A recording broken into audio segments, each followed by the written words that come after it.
Good evening, everyone, and welcome to tonight's Boys from the Baltic Star. It's Saturday night, and on Saturday night, what we love to do here on the channel is to play a wide range of different games and interesting curios from our own personal vault.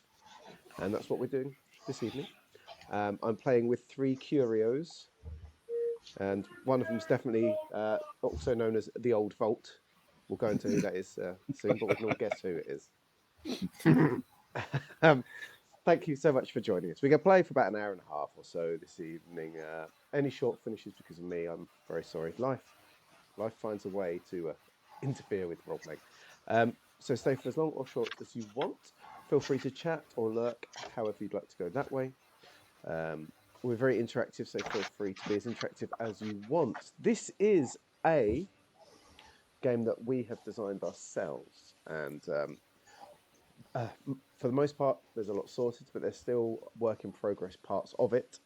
But hopefully, we've got it to a point where you can enjoy it for what it is. It's a wonderful setting, we feel, with some interesting rules, some interesting concepts, and we hope that you enjoy this little piece of Middle England with us this evening. For one of us in this room, enjoying a little piece of Middle England is not their daily experience. You see, for our guest tonight, our honorary boy from the Baltic Star, a close friend of the channel, is not from around these parts. And as Brits, that makes us extremely suspicious of them. And immediately we get very defensive about our weather and our alcohol. Luckily, we love them anyway. It is the magnificent Spez. Good evening, Spez. How are you? Good evening to you. Thank you very much. I am as well as could be expected for mid-January. Oh, Take that as you will. it's certainly a month. January. It's certainly a It month. is Uh, cold, dark month. we just have to get through it to get to the good ones. Really. Oh, Every beginning has to start. that's really deep. I feel like that should roll at the start of a film or something. Every beginning has a start, and every start has a beginning. You know, for such a wise person as yourself, it came as no surprise to me when you created such a wise and magnificent character for this wonderful game of ours. Oh Would you like to yes, tell us about him? I would. Bob Lewis is the church organist. He's very proud of this position. He's held it for a number of years. Worked his way up, and he loves to talk to people. He likes to find out about them, and he's very concerned about how their lives are going, and he also maybe is a little more wise in a supernatural kind of way. We'll see. Oh, I He has like very it. sharp elbows, and he's I don't know, 70. Who can say? Oh. He's not talking. Right. Which, interestingly, he seems to like a chat. He seems like a bit of a gossiper, a natterer, a people person. Oh yeah. Well, He'll make some vague reference to something that was popular when he was like 10 to like let people guess. oh, I like it. That's the whole Nice. point of being over 40, quite frankly. Mm-hmm. This is what. How is Bob dressed this beautiful summer day? Oh, that's right. I had a plan. Oh, yes. Short sleeved, white shirt, button up, small blue pattern. He's got 5 or 6 of them. They all have a different small blue pattern on them. He's got mom jeans on and a cardigan. Oh, he sounds delightful, and I'm sure any viewers will be looking forward to hearing from him again. But for now, we pass on to our next boy this evening. It is a very special one to me because he is my brother from another mother. He's the Floothmaster General and the housewife's favourite. He is the wonderful Ewan. Good evening, Ewan. How are you? Hello, Luke. I'm very good, thanks. I'm very good. I'm excited to be back solving a mystery with all these wonderful people. Or so you think. Yeah, or so you think, I think. So you think, also you think? Maybe. Okay. I'm not sure any of us are really thinking. So, you also play one of the three main characters, or so you think. But who is it that you're playing? Yes, indeed. Tonight, Luke, I'm playing DCI Alex Cornwall from No, based at Rattlesbury. Is that not right? no. Don't Stupid notes. don't peek behind the curtain. I'm pretty sure I'd written down that name for a reason. You're playing a No, dog. really, tonight I am playing the man with the dog, Arthur McBride, originally of Scottish descent, now living not on the mainland, out at St Philip's Point. He is a gameskeeper and a keen metal detectorist, accompanied by his lovely dog Thistle. Oh, that's lovely. As a gameskeeper, what is his favourite game? Monopoly, chess, Cluedo, perhaps? Not Monopoly. No. Definitely not Monopoly. No one No. does really. No, it's not. It's not. In the bin. His favourite game is The Villagers. Obviously. Obviously. Of course it is. Self-plug. That's a bit meta. Welcome to the Are channel. you auditioning, Ewan? If he keeps going, he's auditioning for the meta role. mind. The role, yeah. He's auditioning for the role of Hugo Carstairs next time we play. That's for sure.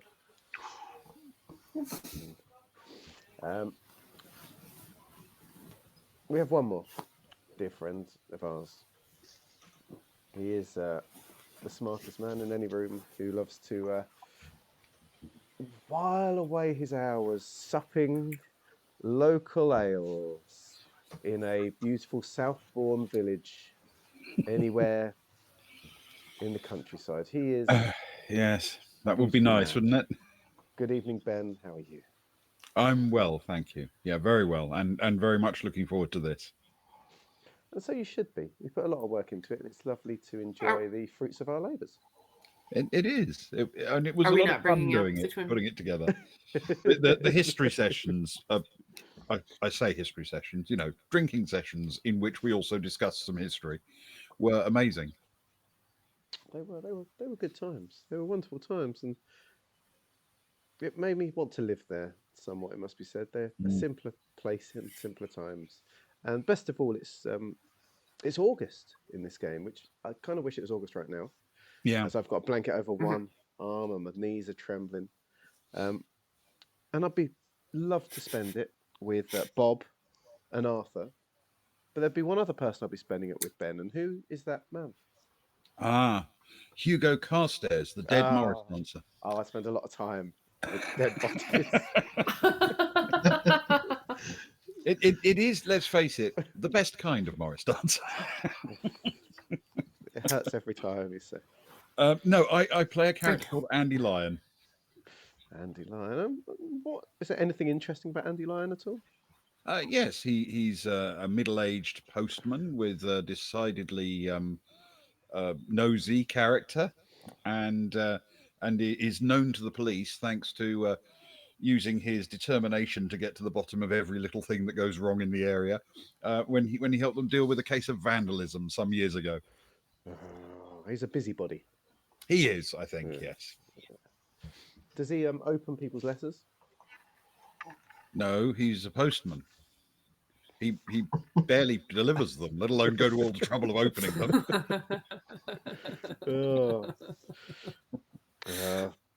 There goes 3% of our viewership, our loyal postal worker viewership. We lost 20 when he slagged off Morris dancers. It's virtually a whole troupe.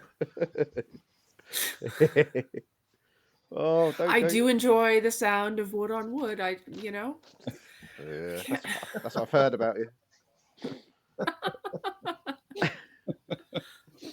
Right.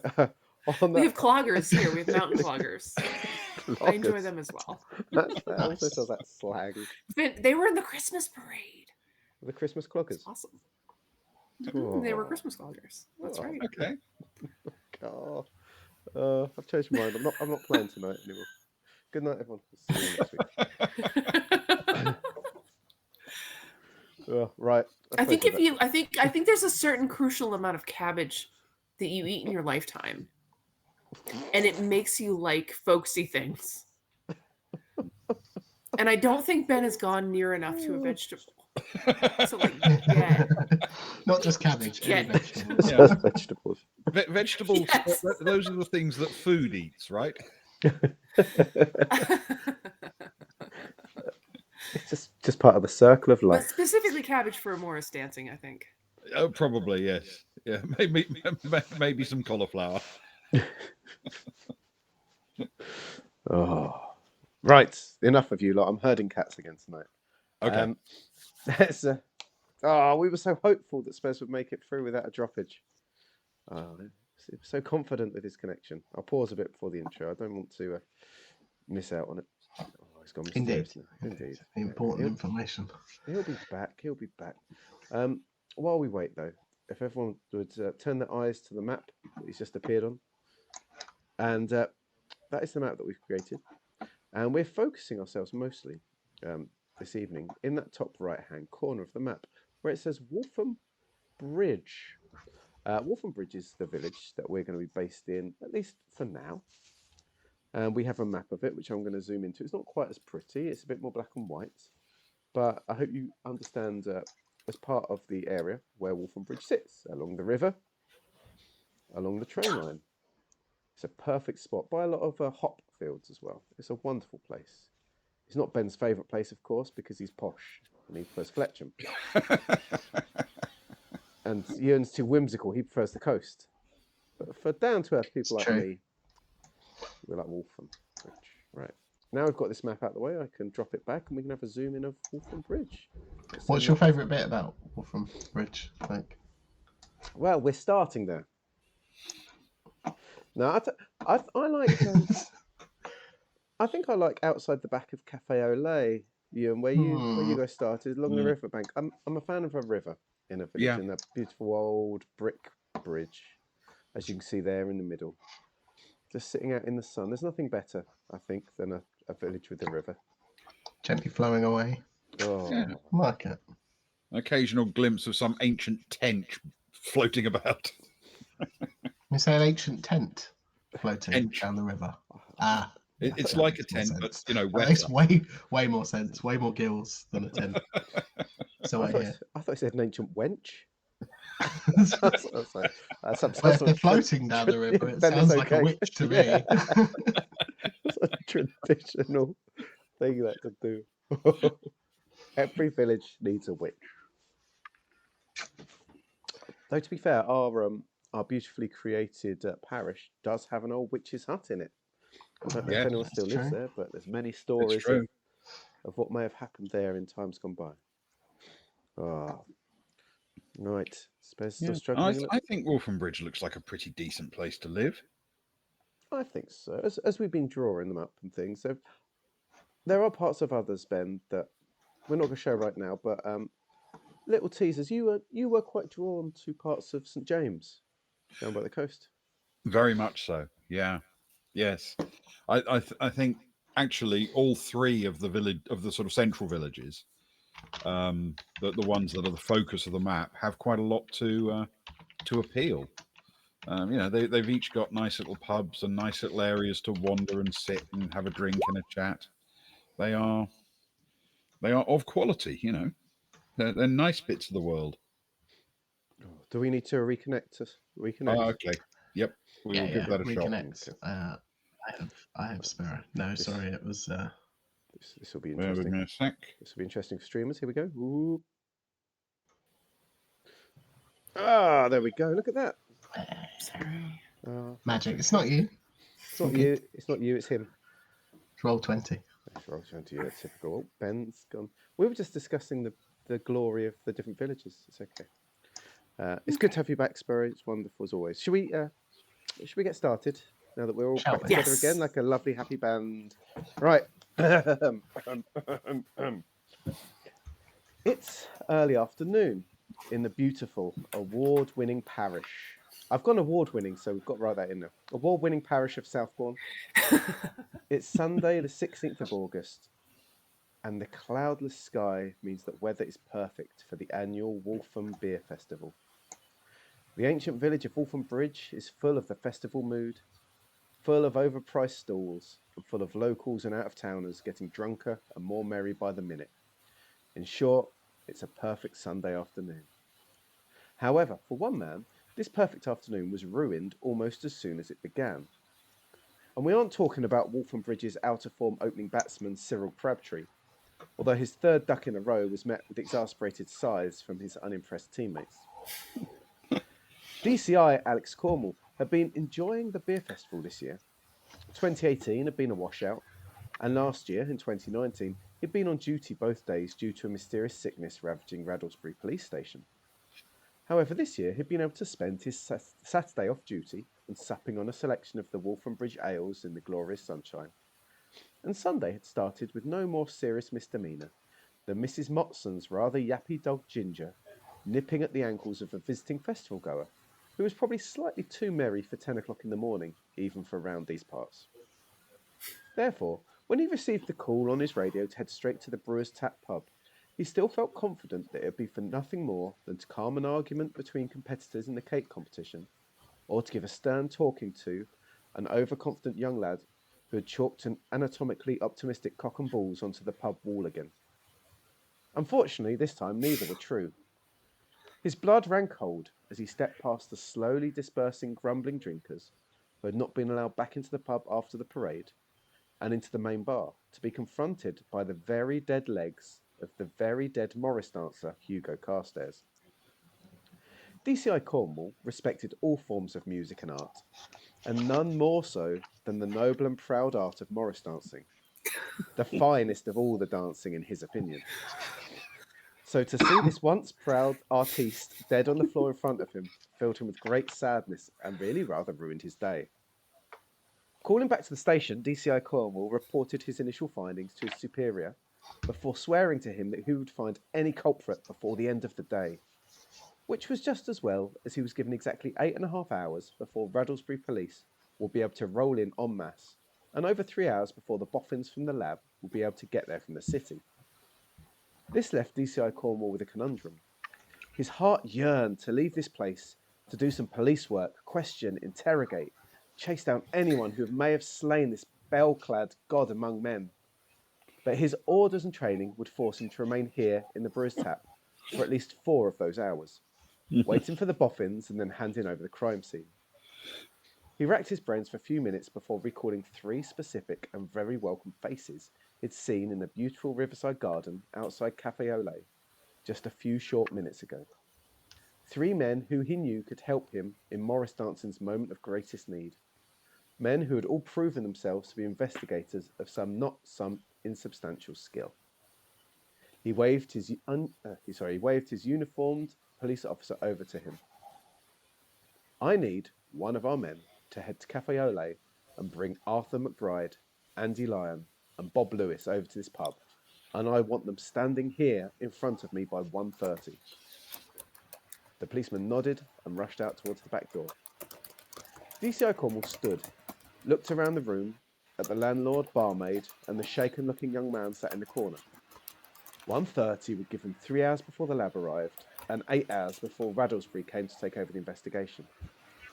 But this was personal to DCI Cornwall. He was a proud Southbourne native, stood beside the dead body of another proud Southbourne native, a member of a proud Southbourne dance troupe. He'd be damned if he let those out-of-towners solve this. And so this is where we find ourselves, with our 3 heroes stood in the pub by the dead body of a dead Morris dancer, having just looked into his pockets and found a note with 6 names upon them. The name of the deceased, along with Bill, Terence, David, Stephen, and Neil, as well as some names of places around the village that our crew decided were probably places where they'd already danced.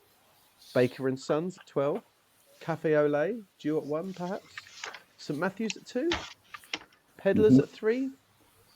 Sounded good. And this is where we return.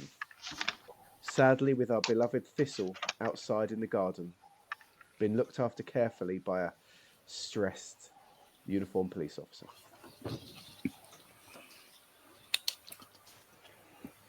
Yeah, dogs like to chew on dead flesh, so you can't let them near bodies.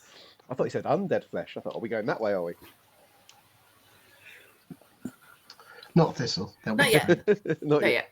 yet. That's Save Dave. That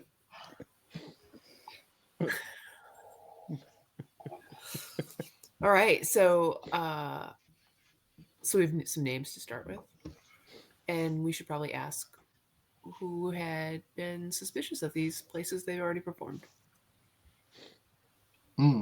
Yeah, I'm certainly interested in checking out. Is it Baker and Sons at 12?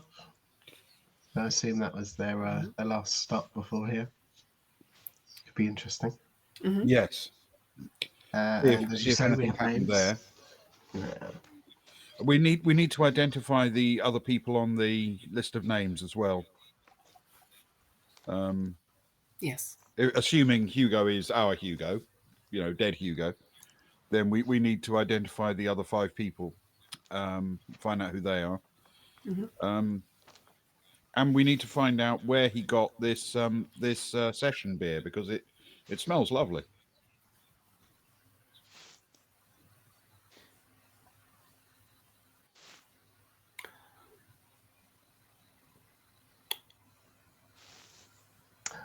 We certainly do. Assuming... Okay, temporarily forgot the name of my character. Bob would like to pick up Hugo's hand, and while examining under the fingernails, he also wants to try to do a clairvoyant thing, because he assumes that he actually can. Oh, fantastic! Right, let's better do some rolls. Yeah, but surreptitiously, obviously. He gets a little smug look on his face, but he's definitely he's pretending he's looking at the nails, but he's looking at the nails. Do the things. Okay. Okay, let me zoom in on this character sheet so I can see where I have to roll. Let me do some rolls. Right. So, for those watching, in the game, it's sort of a very much a fistful of dice kind of game.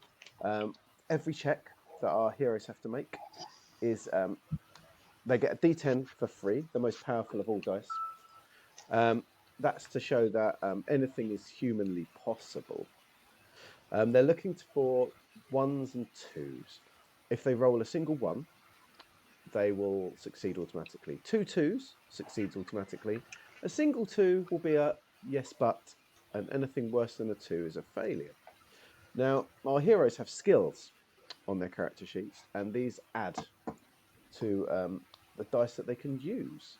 So, if we're going to go down clairvoyance, which is an excellent route to take, we're going to probably be looking at...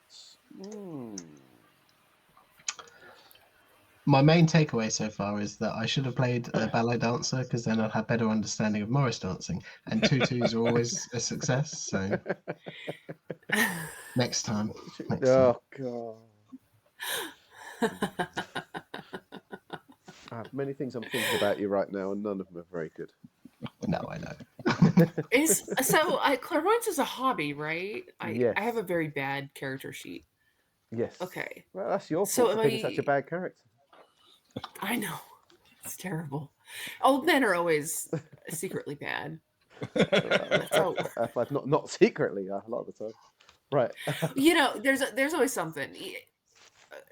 Mr. Rogers wasn't actually human, so he didn't count. No, that is true.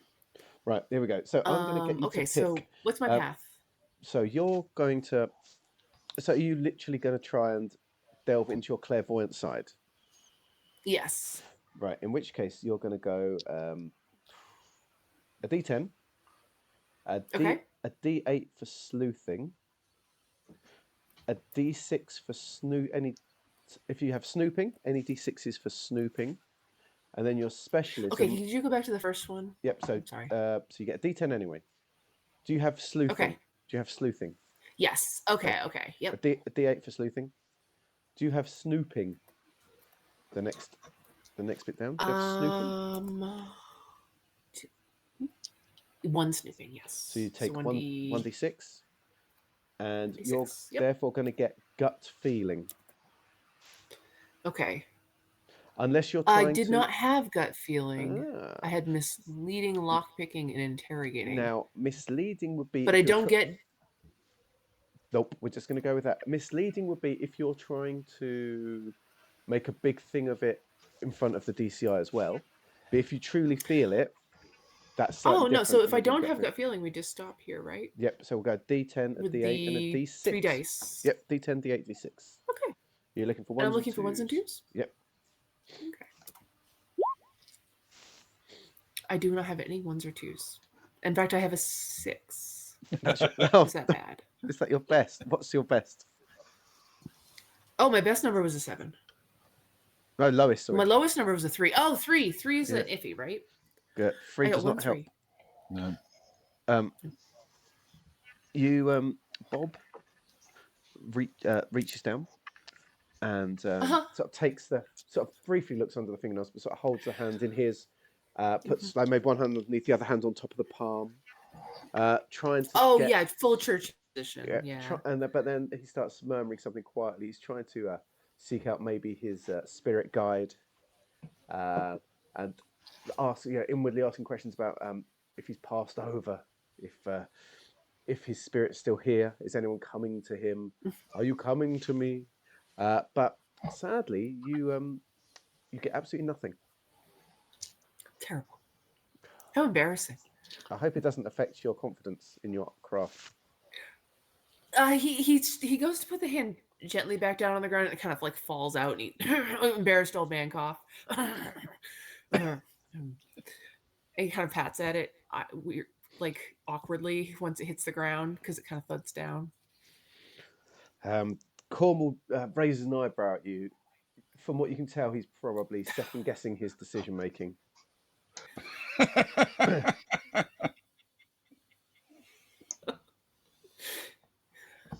The barmaid who's behind the bar sort of looks over at you and says, "Oh, I've seen that before. My friends have taken me to one of those nights before. Did you? No one spoke to you from the other side?" Not at this time. Maybe it's too soon. Oh, I'm a believer. I'm no doubt too soon. Too soon. Mm-hmm. But it's nice to know that something. But hopefully, we have some leads. This will be okay. Good. I hope so. He was a lovely gentleman, lovely man. He would always offer to buy us a drink after he'd had a couple here. A wonderful gentleman. I never saw him at St. John's. I've seen you there. Well, my name's Danny. Danny Livingston. You know my father. I just don't spend much time around him. He's my father's the priest at St. Matthew's. Not the doctor, I presume. He's not. When I say my father, he's not my real father, of course, being a priest. But I sort of say that a lot because I've been staying with him. I'm his niece. But I'd like to tell everyone. I like to tell everyone I'm his. I like to get him in trouble a bit with it. You know what I mean? But yeah.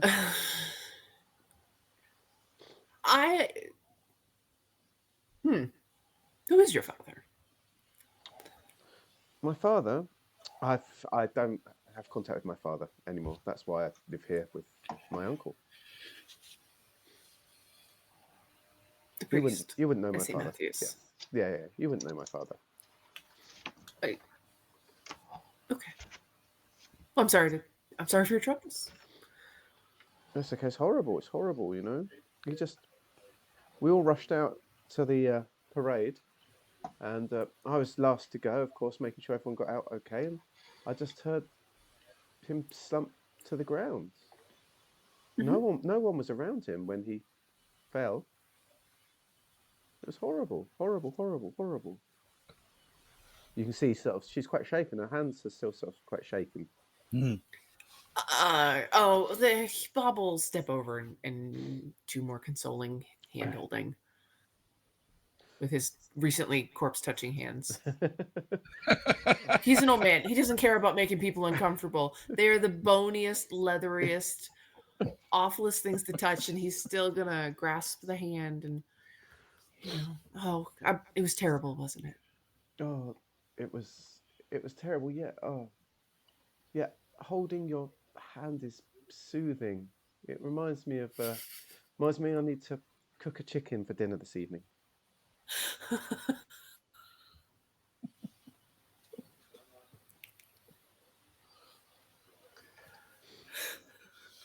Was sorry to interrupt this rather intimate moment and thoughts of chicken. Was there anything unusual that happened before everyone left? He's also examining her hand as he pats it. Like he's now suspicious. Danny, I'm sorry, he was the only person in the room when this person was shot. He's looking. Um, Is there a smell of gunpowder around this person? Chicken. Do their hands look bloody? let's do some combos then. Do you, if you're asking about that, what was it, Ewan, that you were asking for? Because we can do some rolls for both of you here. Whether anything suspicious happens as everyone was leaving, just before the moment, I suppose. Cool. So as you're talking to Danny, and we'll get to Danny's answers, Bob is sort of trying to take in some more hand skills. So we'll roll up Bob what Bob is sensing from her hands. He's starting to get creepier, this guy. I don't know if I like him as much anymore. And then we'll roll on to Danny's conversation with you. So you'll come back around. Don't worry about it. Is that what he always says as people cut off contact with him?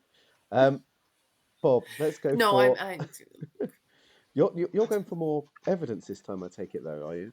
You're actually looking at things rather. Oh, this is he's serious about Let's go. being suspicious of this person. Right, D10. Okay. Are you looking physically then? So you're doing physical, like hands and smells and. Yeah. You're not going. This is evidence based. Bring a hand up and start sniffing it. No, I'm already getting what you call the ick. No, he's doing the whole. He's just taking. Yeah. He's a gossip. Okay. You have Luke. You have no idea. Okay. No. Not every single day, but at least once a week, my cleaning partner will get in the car and we'll pull out of the neighborhood and we'll be like, "Oh my god, do you think that person's trying to get pregnant?" So like things you notice about a person. Right. Yeah. Go D10. D8 for sleuthing. Okay. Do you have police work? Okay. Do you have police work at all? No. Do you have evidence? It's a D4 skill. That, I think. Oh my god, no. No. D10, D8, please. All right. I think Bob's more of a soft skills kind of guy.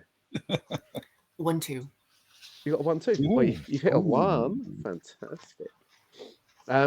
No, I got an 8 and a 2. Oh, 8 and a 2. I received quantity 1 of 2. Right. Oh. That's okay, because a 2 is a yes, but. That's good. Bob is sort of feeling along her hands, trying to do it subtly and in a friendly way. There's no blood. Sort of as he sort of turns it over to be a bit more sort of calming and soothing. There's no blood on her fingers. They look like they've been washed recently, sort of in the last half hour or so. She does work in a bar, so you can't make of that what you will, I guess. But there's nothing obvious under her nails. There's no strange smells apart from soap. No smell of gunpowder. No smell of gunpowder around there. No black powder. She does get slightly icked by your continuous hand movement, and she sort of pulls it away and takes half a step away from you. So it very much. He's used to that. That's fine. I'm sure he is. It very much seems like her friendliness towards you may have dropped a little bit, and I'm sure he's used to that as well. He's an old man. That's just what happens. While that's happening, she's looking towards you, Arthur, as you ask. Any questions you want to ask particularly then? Any, anything unusual, anything out of the ordinary that you wouldn't have expected? Any loud noises just beforehand? Any unusual characters? Oh, it's Anything of note? well, it's beer festival day here at Waltham Bridge, and man, strange characters. The pub's full of them. We've been open since early, and like within the first train coming in from the town, we filled up quickly. We're the only pub in town, and it was rammed. The Morris dancers, the troupe, came in around about 12:20. They said they'd done sort of a 15-minute dance, and they were in. They all had their tankards, and we filled them up with the ales and the with the ciders as you would, and they seem to be having a good time. They got through a pint in no time at all. Seasoned drinkers, these Morris men, and but they were there.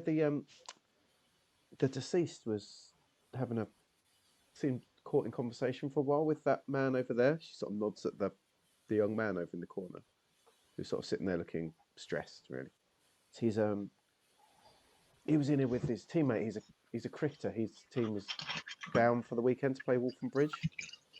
But I think the game started without him. But the policeman here said he wasn't allowed to leave.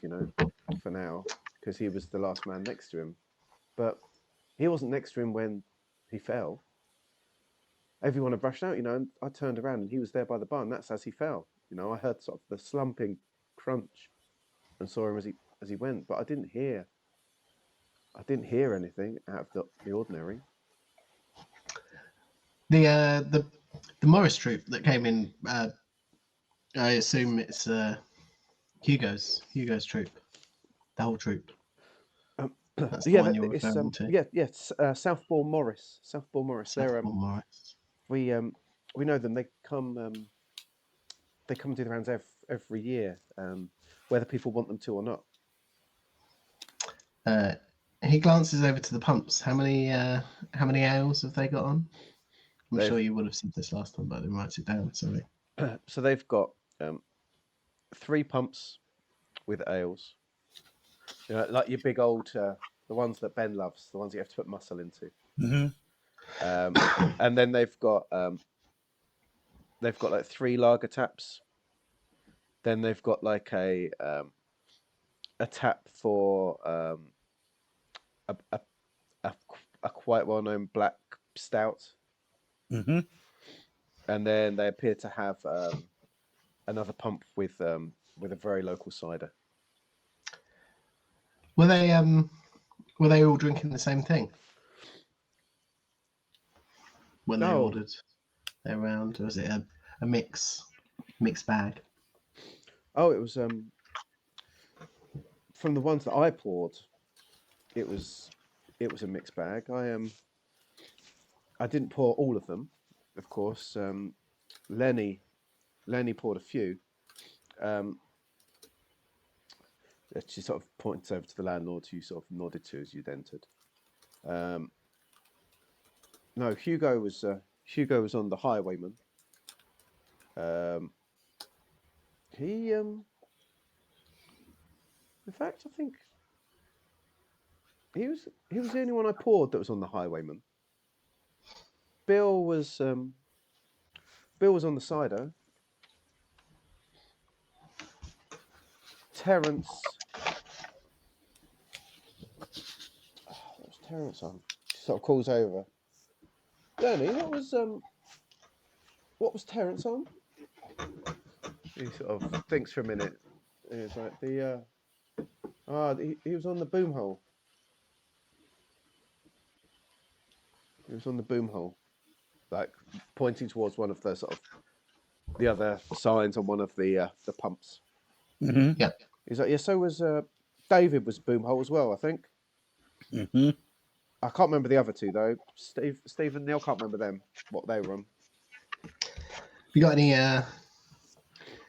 You got any records on your till? Can you look it up for us? What? Prices, surely.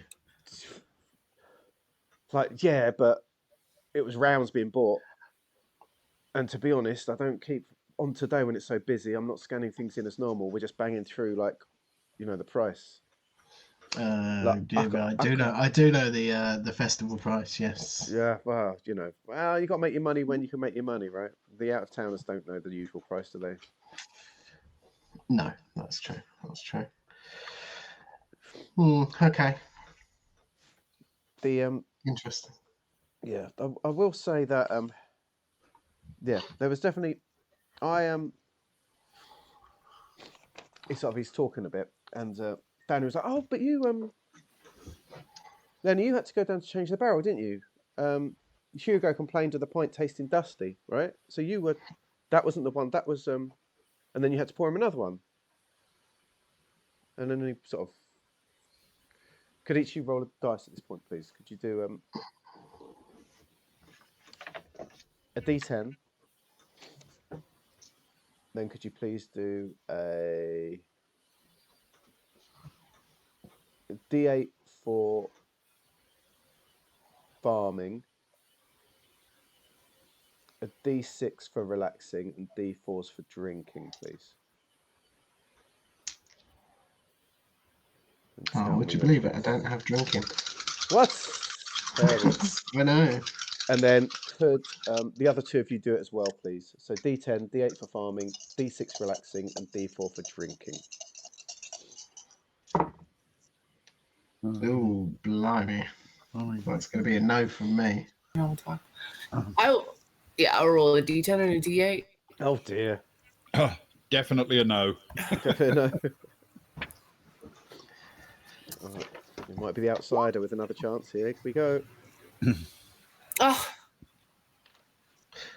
I got a 9 and a 1. Oh, the one. Oh, the one is good. It's terrible. The one is good news. The one is excellent. Yeah. But I was going to ask about going to see where they built barrel from. Well, there you go. That ties in perfectly. Lenny sort of catches. I mean, if I heard somebody left the room because of the dead guy, I want to know about it. No, perfect. So, you sort of catch him at that point then, Bob. And then he sort of sees you looking at him strangely. You. And he's like, so I suppose then that you want to see where the barrels are kept? Yes, please. He sort of looks towards the Sir Cornwall, who sort of puts his arm out, goes, okay, you three, pop down there, but don't take too long, yeah? I've already looked, but you might see more than me. Before we go, can Arthur... what was my point? Oh, he'll turn to the bar staff and say, "I just one more thing before we head down." This is how we do it. Did any of the Morris troops seem, nervous or suspicious or out of character? Any of them acting differently? Good question. I might roll something here. Danny's going to have a think to herself about it, and you can tell that she's thinking seriously. She's doing a serious bit of thinking, right? And she's going to roll with that, and she'll roll with that for sure, and she will roll with that for sure as well.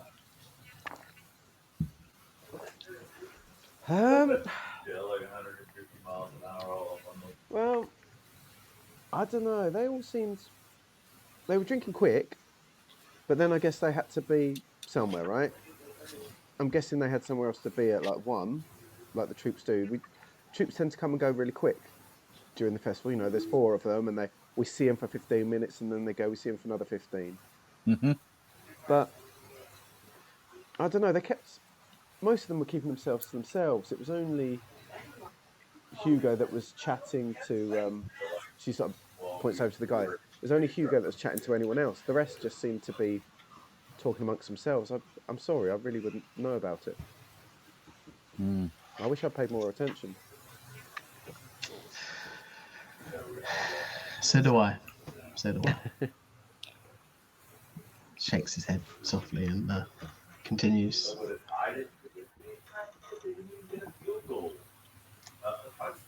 Okay. All right. So we're gonna have a little poke around where the barrels are. Lenny says, "Okay, come down with me. Watch your head. We're quite old-fashioned here." And he sort of takes you around the corner of the bar slightly, and actually lifts up a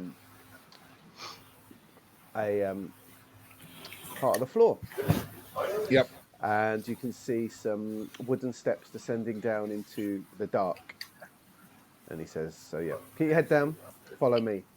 And he sort of flicks a switch as he goes down, and you see a single light bulb swinging slightly. Yeah. And watch your heads on the bulb as he goes down. I will try to follow the instructions of not banging my head into things. I mean, obviously, unfamiliar places, you tend to go cautiously. Absolutely. Cool. I'll allow you all down there. There's a light there. And there's enough room for us all to be down there in the cellar. Yeah, if all three of you want to go down there. Yeah. Cool. As you head down, you end up in the cellar. It's cleaner than you might expect a cellar to be, but in ways that's not surprising. It's a pub. They're getting health and safety and so on turning up quite regularly to check. It's full of barrels, of boxes with plastic liners, of various containers of boxes of syrup for the soft drinks, and all of which appear to be attached by different pipes and such like up through the roof and away upstairs, I guess, to the pumps. Are they hanging against the wall or from hangers? The what? Sorry, the barrels. The bags. The bags. They're piled onto shelves. They're sort of piled onto shelves with them coming out the back. They've all been tapped. There's some that haven't been tapped. The barrels sort of, as he walks past, he sort of gives a couple of them sort of a bit of a nudge. He says, "With these, you need to wake them up from time to time. You know, just give them a little bit of something." He sort of punches one of them as he goes past. Okay. I don't know if they store things here, but I mean, I suppose it's more likely during a festival. But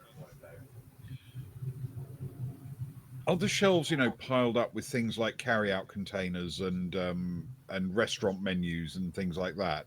I mean, is there space in here, or does it look as if everything's crowded, or does it look as if something might have been removed and left a space?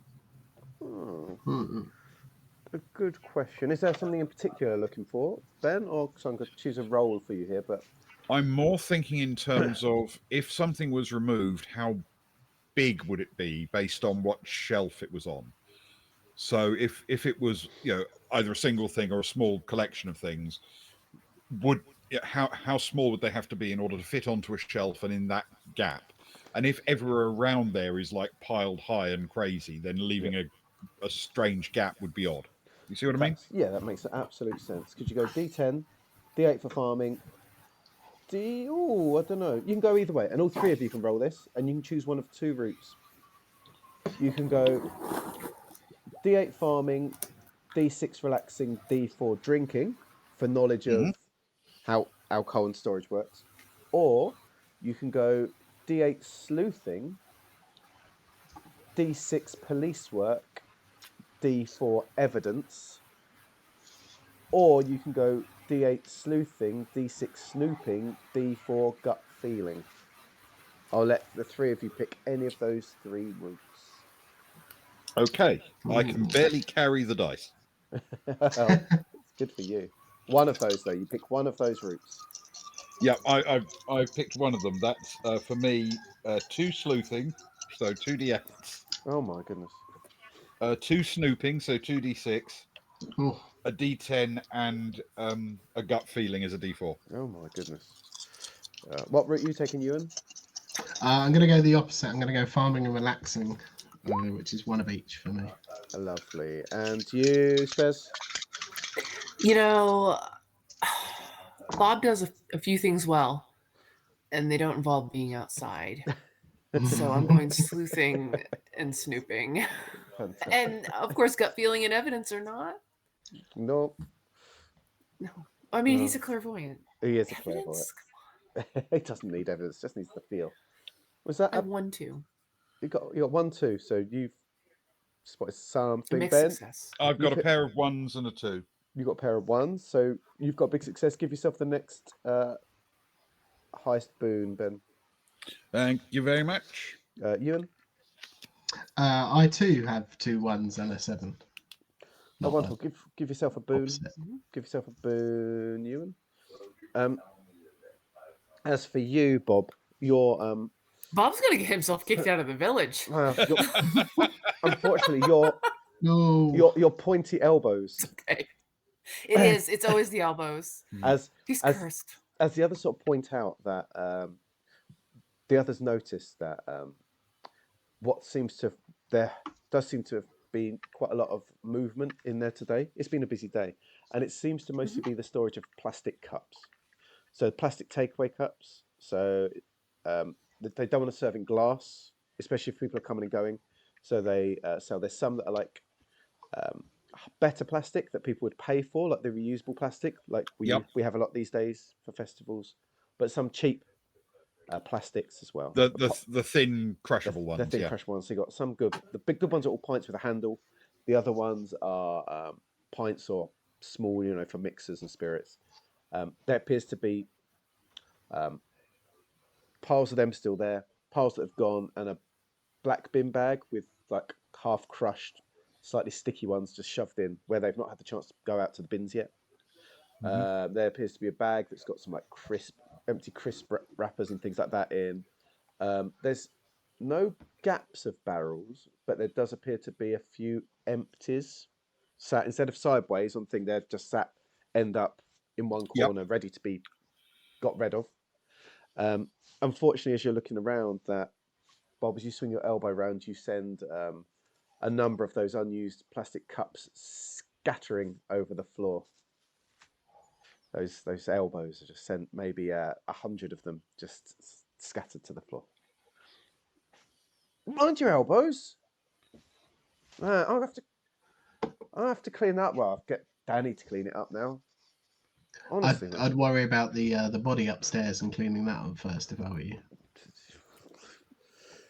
Yeah, you got a point. I'm sorry. I'm so wired about it all, man. Mom I must have don't. served my angel wings.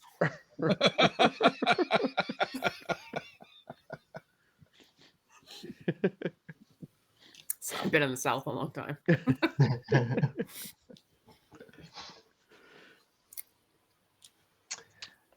Can Arthur? How covered is the floor? How big is this place? Is there a spare little area of floor that can be used There's probably a couple away of, from all the? There's a couple of square feet that don't have a plastic cup on them. Yeah. Can he take the bin liner? I just say I do apologise and I will clean this up. And he'll move over to the square foot and he'll slowly start emptying it out onto the floor to see if there's anything interesting in the used rubbish disposal place. Lenny throws his arms up in like dismay. It's going from bad to worse. Look, turn the light off when you're done. And he sort of storms up the stairs. Okay. Are you just going to have a random poke through?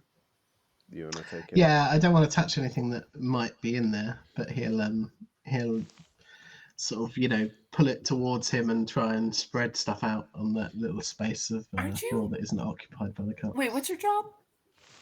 that there's stuff you don't want to touch? Gamekeeper. Don't you literally like reach into animals and rip their guts out?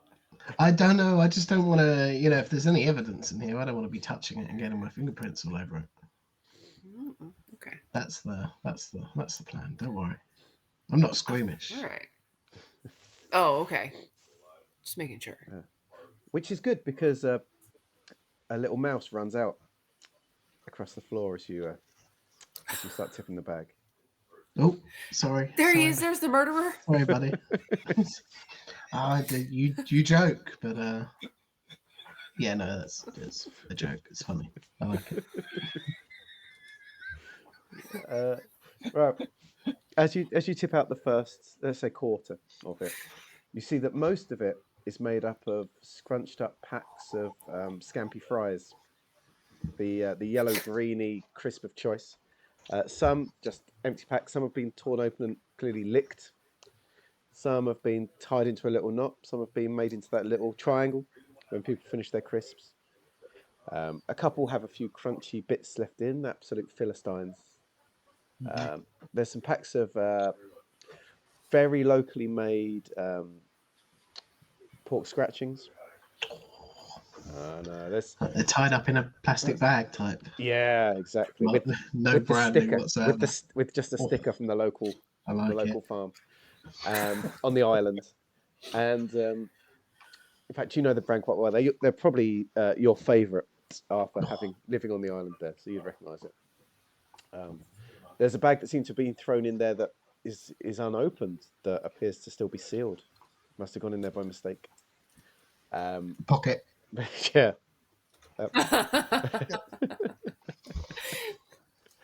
And keeping that for later. There's some bags of overpriced hipster crisps that pubs seem to be enjoying these days for like £1.60 a pack or whatever.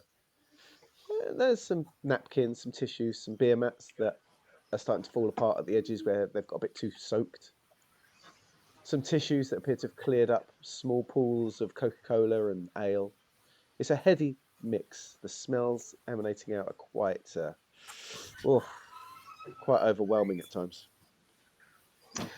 Nothing written on any of the tissues or beer mats or anything of note with those.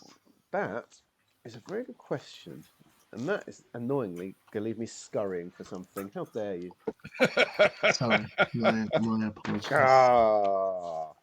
Yes. You always so, surprise Sparrow, me. I have to ask: do they have pork scratchings in the US? Is it like chicharron? Pork rinds? I guess so. Where you deep fry the skin? Yeah, basically deep fried pork skin. Yes. Yeah, well, we all the just good like ones say have a little bit of the chicharron flesh inside as better. well. Ooh. Yeah. My Crunch cat's on the crazy outside for me, but I and can't stand chewy it. on the inside. Yeah, like sort of crackling. I don't but like without really the hard, actual crunchy things. roast. Yeah, they're too hard for me. I don't like them. Yeah.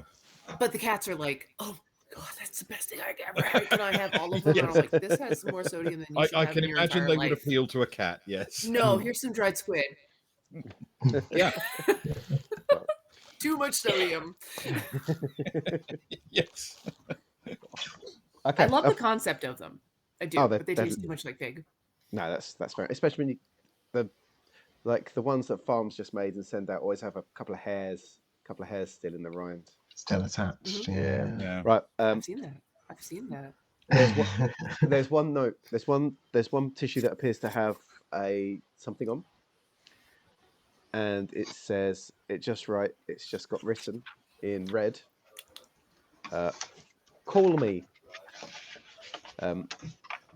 07700 371 268. 070 Sorry, I was about to say, can you do that again? And you were starting. 077 00 Yep. 371 268. Thank you. But it just says call me. Anything distinctive about the handwriting other than it being in red ink? It's not red ink. It appears to be lipstick. Oh, so not a teacher then? Well, it's the weekend. Though, to be fair, any teacher at the weekend's probably absolutely hammered by now and probably can't write the numbers. Many of them can't even before they drink. So yes, okay, that could be really handy. Of course, we won't get any reception down here, but still. No, yeah, pocket along with the pork scratchings. You're a menace. We're going to have to instigate a carrying capacity for this game, I feel. Oh, what, a packet of pork scratchings and a bar mat is too much for... He's a groundskeeper. He gets stuck out in the field. He's hungry. He's got those pockets halfway down his along, the along kilt. with the... You got the sporran. Yeah. Sporrans grab a lot of space, yeah. You mean when we came out to drink at this beer festival, we were hoping for the charitable kind of beer festival? Exactly. It's all tap to pay these days. Mm. That is the only thing of note that you find in there. He'll start picking things up and putting them back in the bag.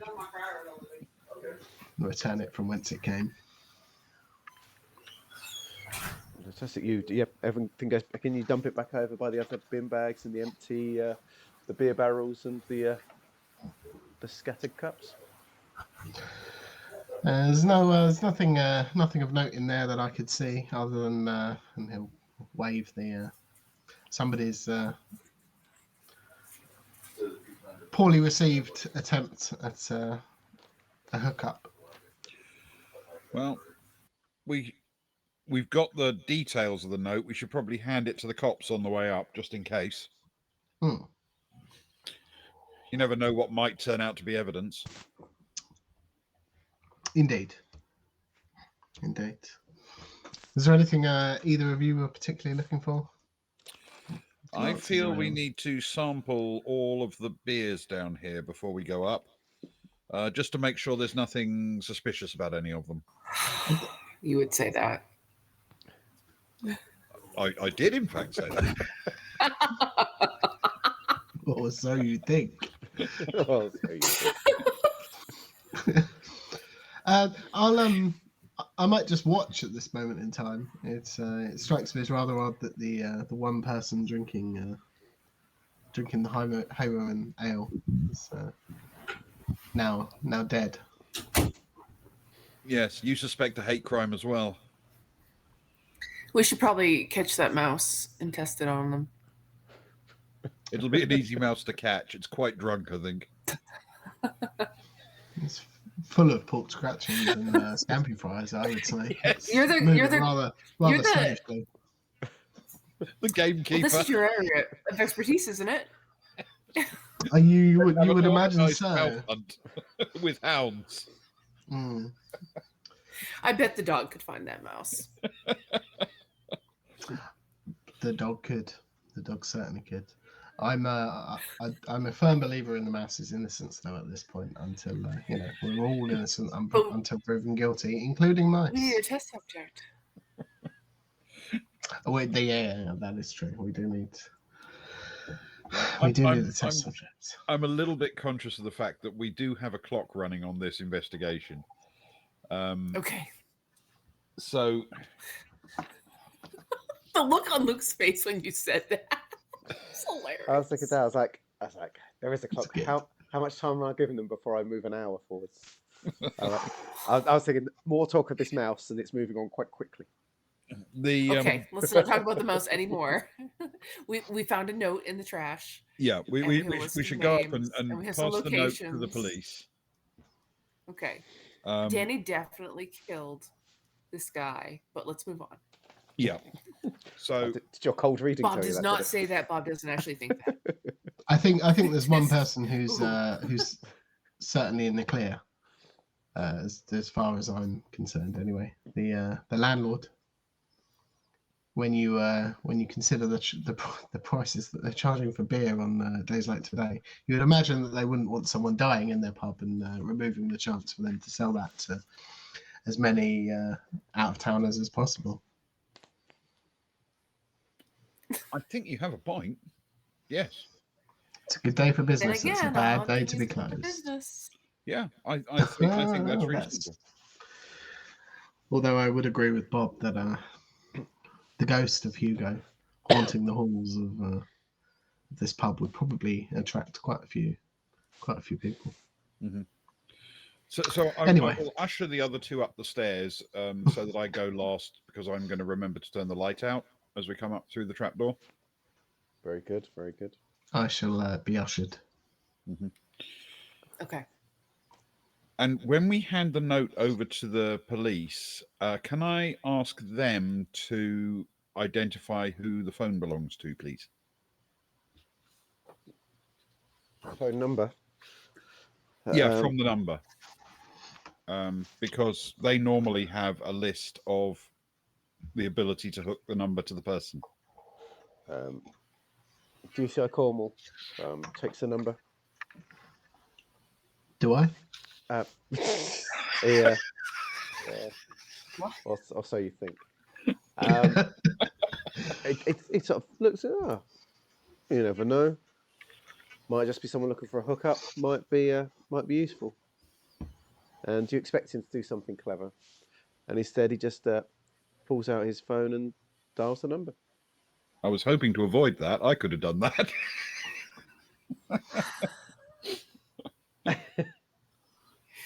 He sort of looks at you, looking a bit confused. Says, "Well, it's ringing.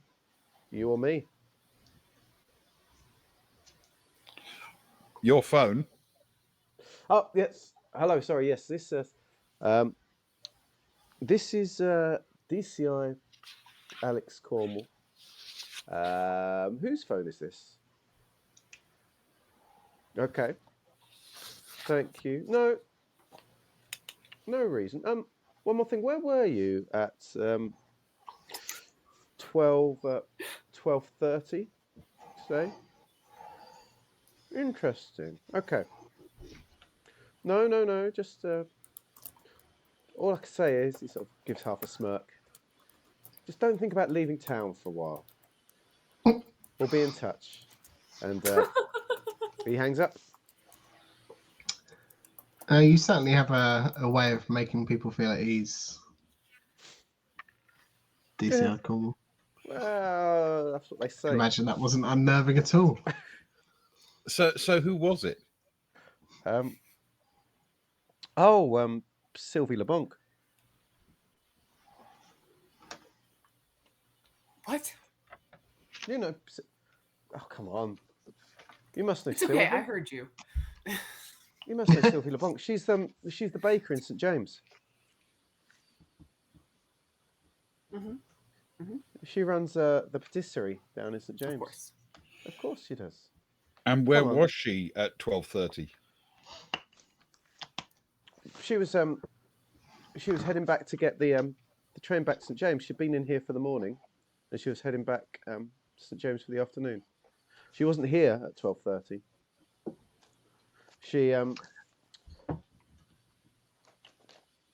said she was waiting for the beef line back. It runs every 90 minutes normally. Today it's running more regularly. Yeah. They got both the trains out today.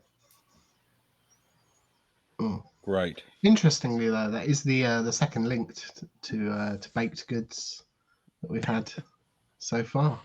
Yeah. Yes. I will Yes. take my own phone out, if I may. Yep. And I will call the same number. Ooh.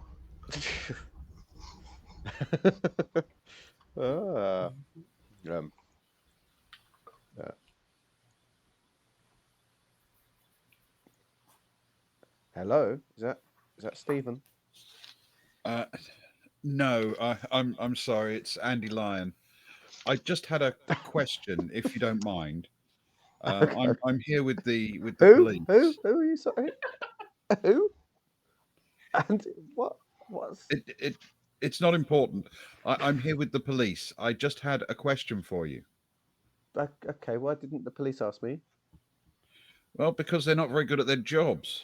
I am waiting on a call right now. Can we make it quick? All right, well then let's make it quick. Who did you hand the napkin to?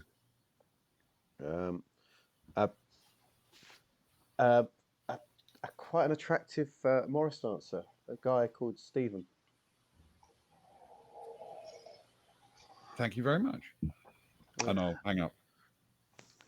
Arthur turns to Bob and says, "Do you wanna call up as well, or?" I think it's your turn, to be fair. Although, did you find out who she handed the note to? Sure. Yes. Because you know because what? if you did, yes, I think this is a good. Yes. you could just Bob be will straight check in there his with, flip phone yeah, out. hi. This is hi. Yes, Sylvie, immediately, because he has more questions. This is insert name of person that our friend just found out. Yes, Bob takes out his flip phone. He dials painstakingly the number all over the place, you know. This glass is adjusting to do. You wonder how he is so dexterous, and yet It's the elbows. it's a cricket.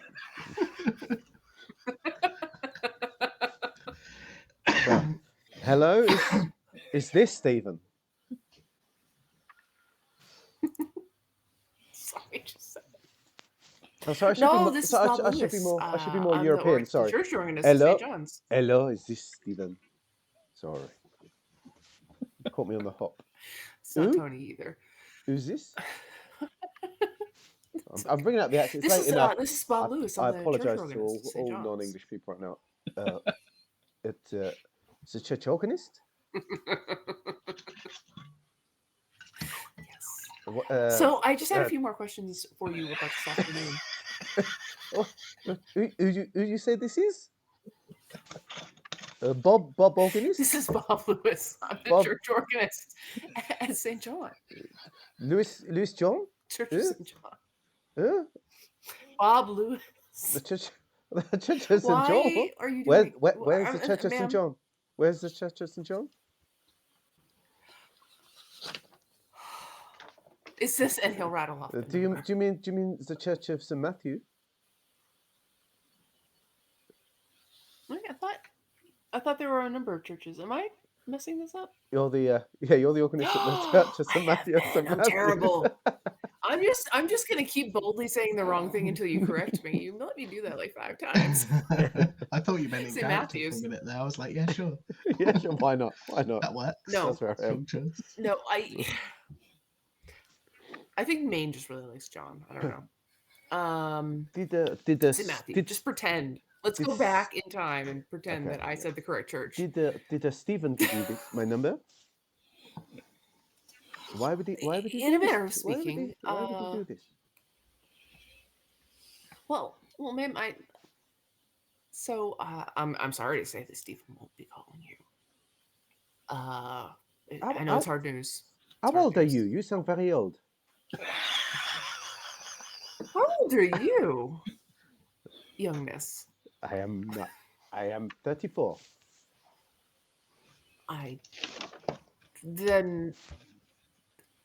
I'm 73.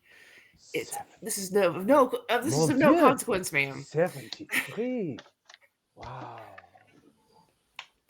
How come you're not in heaven yet? Yeah, I need to know more about this unattractive Morris dancer that you're very eager to hear from. He's a handsome man. Oh, you said attractive. I heard unattractive. No, attractive, very attractive. His chest was so tight. His buttocks were... Well, then I'm all done here. Thank you very much. And he answered so did you. Andy, did you get the name of the person that they were expecting a call from? Yeah. An attractive Morris dancer called Stephen. Thank you very much. And Arthur will pull his phone out and dial the number. And as soon as it picks up, he'll Sylvie, hello, it's Stephen here. How are you? I've been trying to get through for at least the last 5 minutes, and you've been engaged. Nothing important, I hope.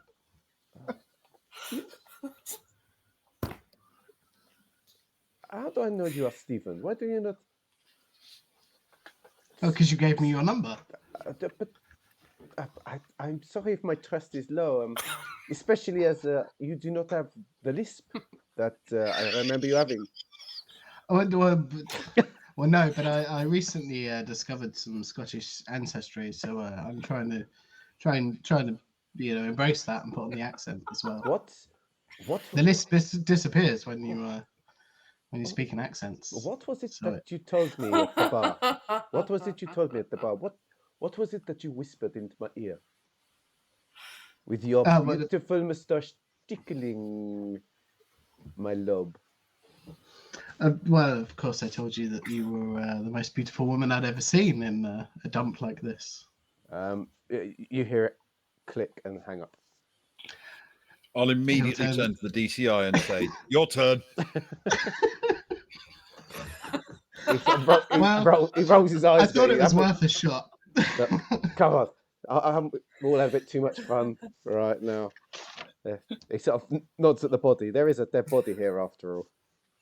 And Sylvie, you don't want to get on the wrong side of Sylvie. She makes incredible pain au chocolat. Indeed. Interestingly, though, apparently Stephen told her something at the bar, which was not, "You are the most beautiful woman. What are you doing in a place like this?" I don't. Well, that's interesting. It could be a lead. And she's back in St. James after all. Not too far away, I suppose. Interesting. Thank you. Yeah, well, leads are good. Leads are very good.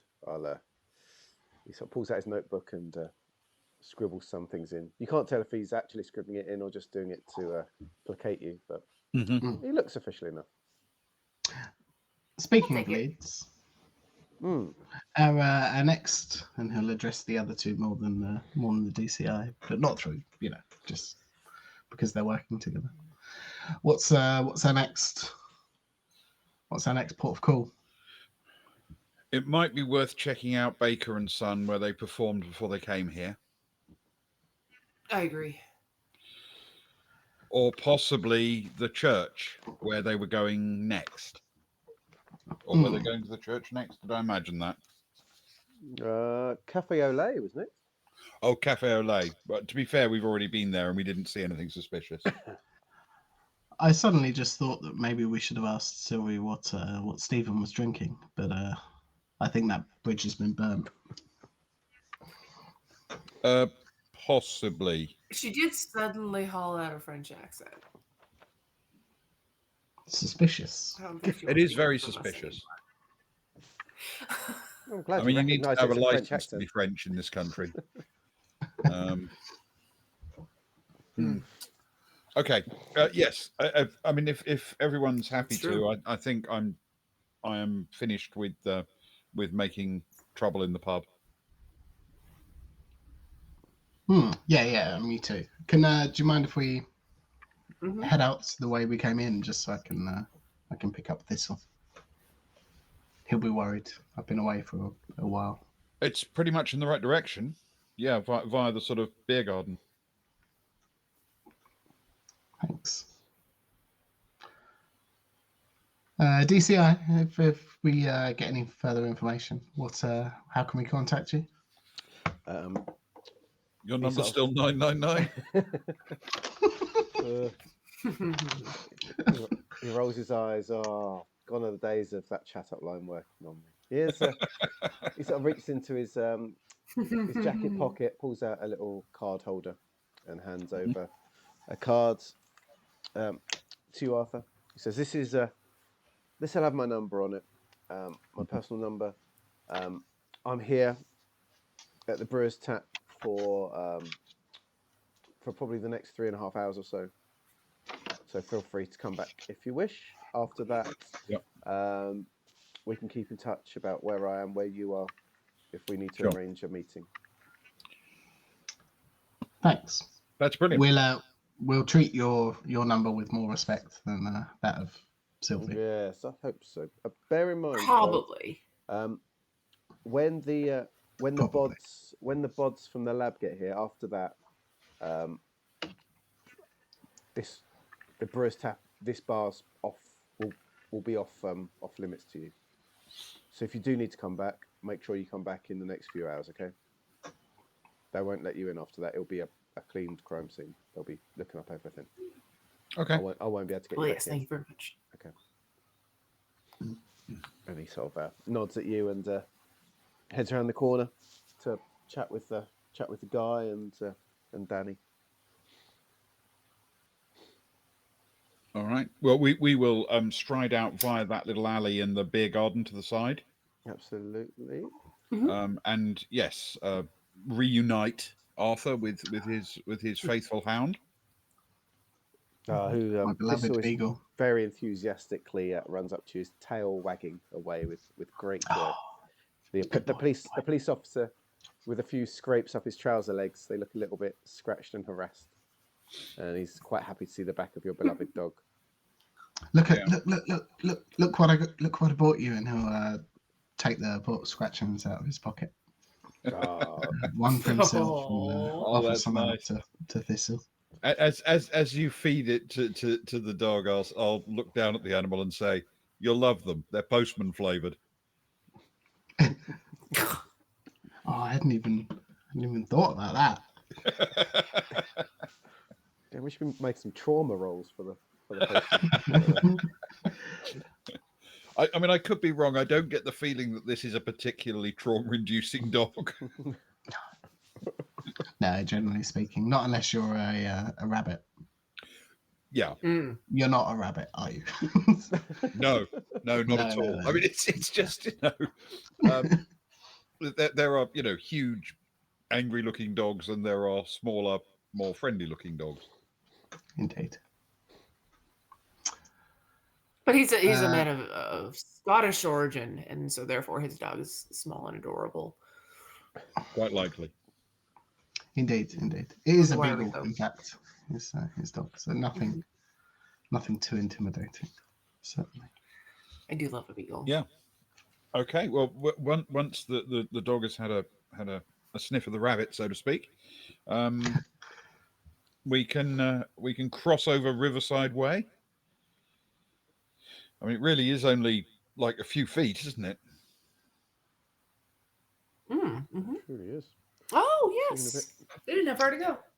Yeah. You've come up out of the Plenty of time to drink in between. out of the beer garden with the 3 circular tables up onto Riverside Way, and there is an alleyway with some wheelie bins, and there is Baker and Son right across the way. There is it is not an empty road, of course, because it is the festival, and so you have stalls sort of along the pavement between the Riverside B&B up to 4 Candles. There's a gap. There are gaps every now and again between every couple of stalls for people to make it across to the pavement. But you have a stall that's selling wacky hats, a whole range of wacky hats. One that's full of, as is always there at beer festivals for some reason, steampunk goggles and such like. There's one selling drinking horns. There's one that's selling burgers with luxury meats. And there's one that's selling overpriced coffee. Okay. And there's a hubbub. And if you do try to cross, you're pretty much shouldering your way or looking for gaps to get across there. It's sunny, it's beautiful. People don't know of the death and the sadness that surrounds you. They're living their best lives. Yeah. Well, that's all right. People are supposed to be enjoying a beer festival. Yes, I mean I think we'll cut straight across, but not try and be too shovey. We don't need to. We're not in that kind of tearing panic. We're not pursuing somebody. When we get to, because Baker and Son is where they were before, would they have been performing on the sort of riverbank behind, or? So as you get to as you get to the corner of Baker and Sons, which is of course Wolfen Bridge's butchers. Yeah. It's sort of people aren't going in. They've set up their own stall, which is selling, pies and sausage rolls and that sort of thing for the locals. So they Yep. got someone coming out from the inside with trays with new hot sausage rolls and the pies and pasties and things. Soft-scented Scotch eggs and Yeah, exactly, all that sort of stuff. People aren't going in. They're serving people there. It's very much clear that they've not dancing in front of there or in there, but indeed you hear the sound of the beloved yet somewhat hateful sound of an accordion coming from down that alleyway and the grassy bank behind. It appears the next act is on. then perhaps we should go and speak to them.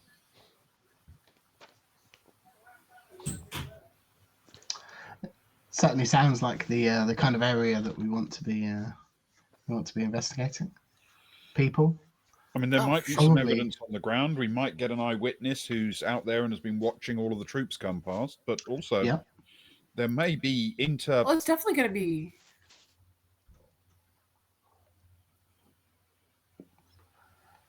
Exactly. Go ahead. Sorry. I was just going to say there may be a rivalry between two groups. Exactly. That's what I was going to say. It's definitely going to be a group of people who know this guy. Yeah, I like it. Head round back. Yeah. Okay. We will stride purposely past the festive wheelie bins and down to the riverbank or near offer. You head down, and there are people sort of coming and going down the alleyway. So you sort of let a couple pass, they let you through. Everyone's sort of carrying plastic glasses full of different amounts of alcohol.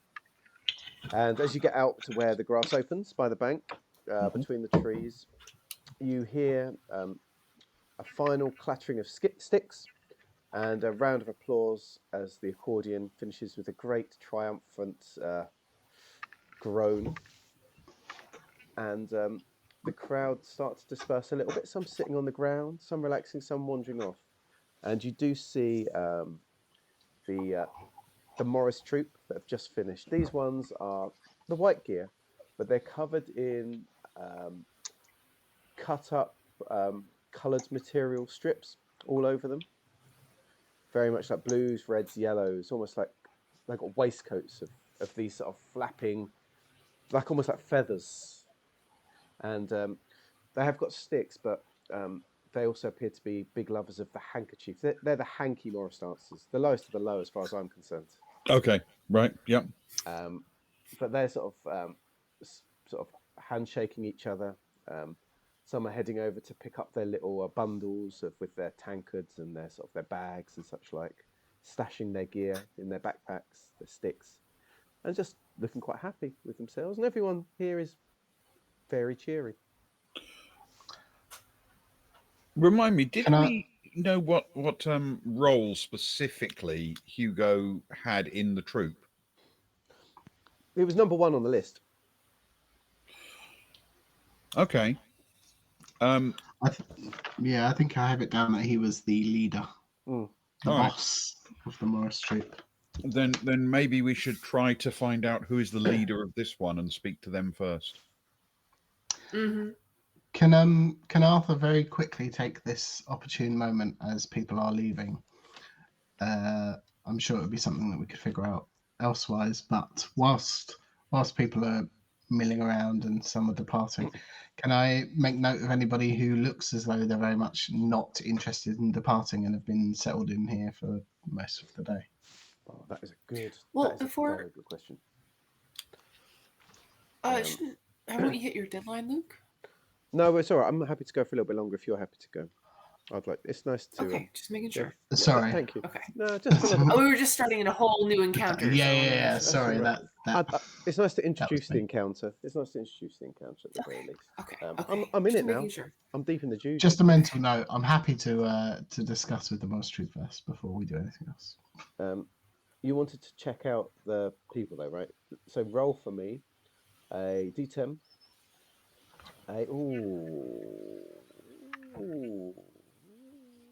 going to go for villaging, D8. I'm going to go for schmoozing, D6.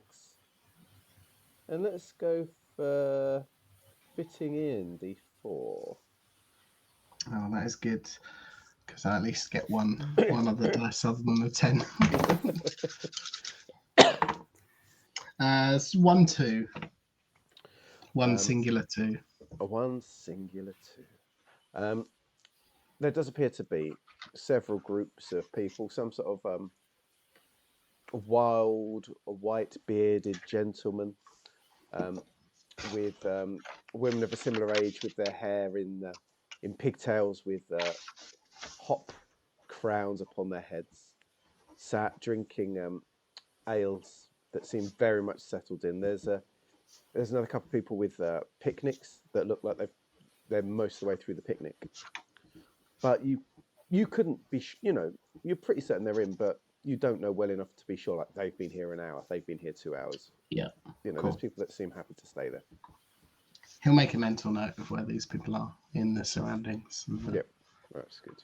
Defer to the other 2 for action. Mm-hmm.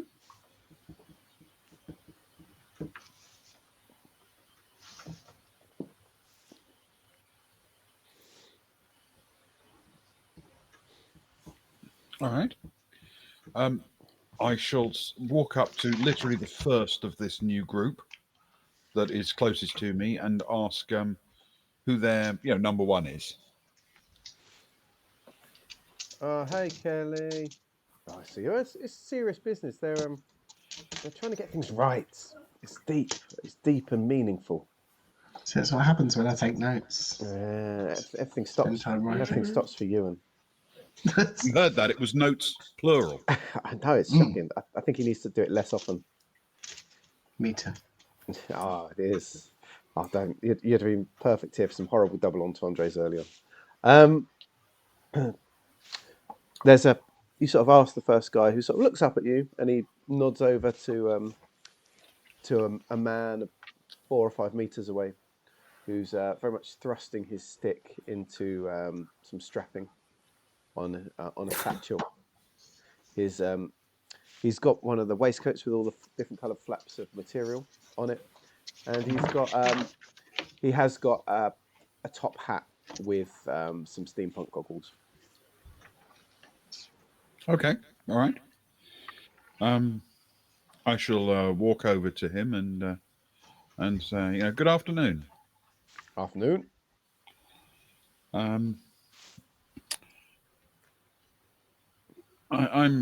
Andy Lyon, local to these parts. Are you a local troupe? East Durdle Morris, just down the track. East Durdle Morris, lovely. Do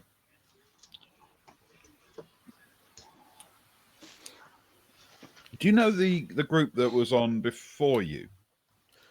Oh no, that would be Southbourne Morris, I believe. That's right. Do you know them? I mean, are you part of the same social circle? We perform at the same festivals around the summer. They come over to East Durdle, we come over here. We both head up the tracks. There's 7 or 8 Morris groups around that tend to see each other in the same places, you know. I mean, you get on well together? You have your ups and downs. You fight for position, you know, and we don't always agree with each other artistically. They're a bit stick heavy for us. Too many bells around the ankles. We're not fans of bells around the ankles in East Durdle. Yeah. Bells are for wrists, and he sort of reaches his wrist out and jingles it in your face. Can't you? It's much better, don't you think? Bells around wrists really plays off the rhythm as you dance. I'm not really an expert, I'm afraid. Well, you don't have to be an expert to understand what works well in Morris, you know. I've been doing it for 30 years. My mother said to me, Kelvin, she said to me, Kelvin, you'd dance yourself into an early grave if you keep going like this. But I said, no, Mother, this is the way for me. The Lion family have been dancers since 200 years ago. And the Lion family will be dancers for 200 years. Future. Aye, Lion family. It's The Lion family. a proud Morris dancing family, You the didn't Lions. even know you were related. Oh, Are you a lion too? On my better days. Lion? Lyon. Not one of ours, I'm afraid. Can I just very quickly interject to say, Luke, your French accent is on point tonight. I can do all the accents, me.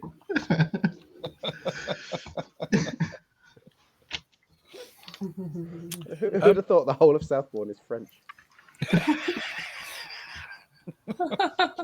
I blame the Normans. Oh, there is that. You behave, Chloe. Sorry, please do go on. Yes. So I'll say, just thinking, I know one of their number quite well. I mean, not closely, but I've met him a few times. Hugo, do you know him? Oh, Hugo. I know Hugo. Hugo Carstairs. Yeah, that's the fella. We'd have a gathering of the leaders of the different troops every year. We meet up, sup some ale, discuss the different festivals for the year, and put any. When did you have that meeting? That'd have been before the season, so that'd have been March time. I see. So a while then. Aye, a while ago now.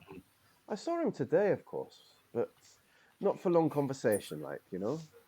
We give each other a nod. We give each other a nod. And it was when was it? It was he was heading down to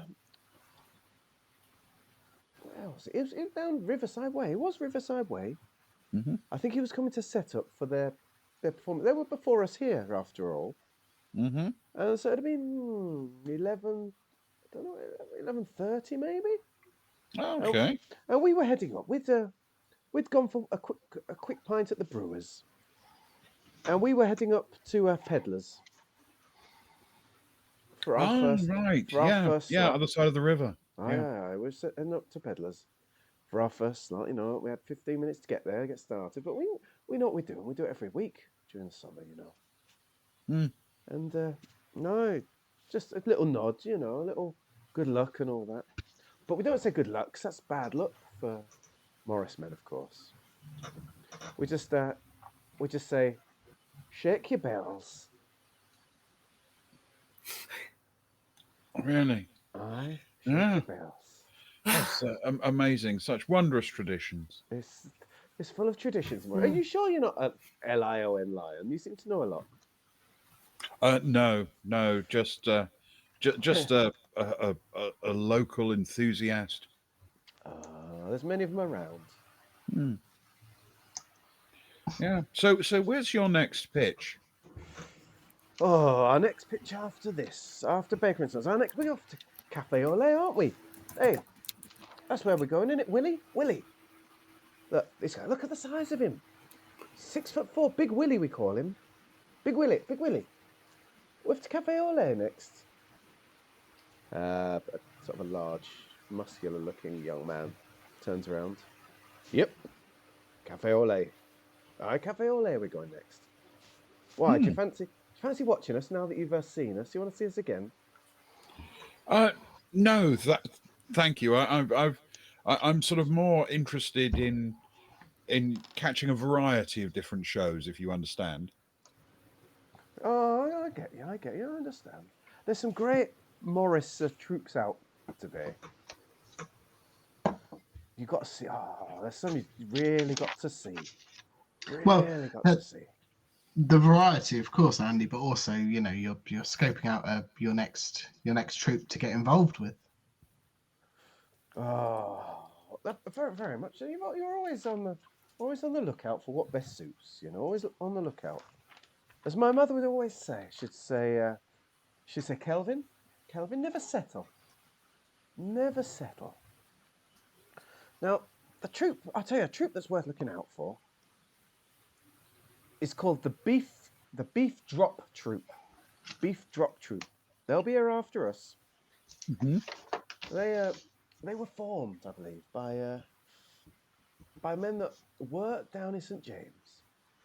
And they used to get what was called the beef drop train home. I don't know if you've ever heard of it. So it was for drinkers, right? That used to like drinking at the Brewer's tap. And they're working St. James, and they didn't want to wait for the train to take them all the way back up to the station and have to walk back down. Mm-hmm. So the drivers of the beef train, they would unofficially stop by the crossing and let people off for the pub after their work. And it was called the beef drop. And they gathered together on the train, apparently. Can you believe it? The beef drop troupe. I can believe it easily, in fact, yes. Well, they're up here next. They might be worth watching. They paint their faces black, you know. They scream and shout. They're one of those lot, you know, in the Morris tradition. I've heard of such things. I don't think I've ever seen it. Feathers everywhere. Well, we're off to the pub now. Are you hanging around? The local one, the Brewer's Tap. Oh, the Brewer's Tap, yes. Oh, yeah. I think we'll stick around and see who's coming next. You know, enjoy your pint. Oh, we will do. Oh, we're gasping. Looking forward to it. Yeah. And he sort of nods at you and goes back to packing up his bag. I'm going to turn to the others and raise an eyebrow in case they want to say anything or need my help to ask anything.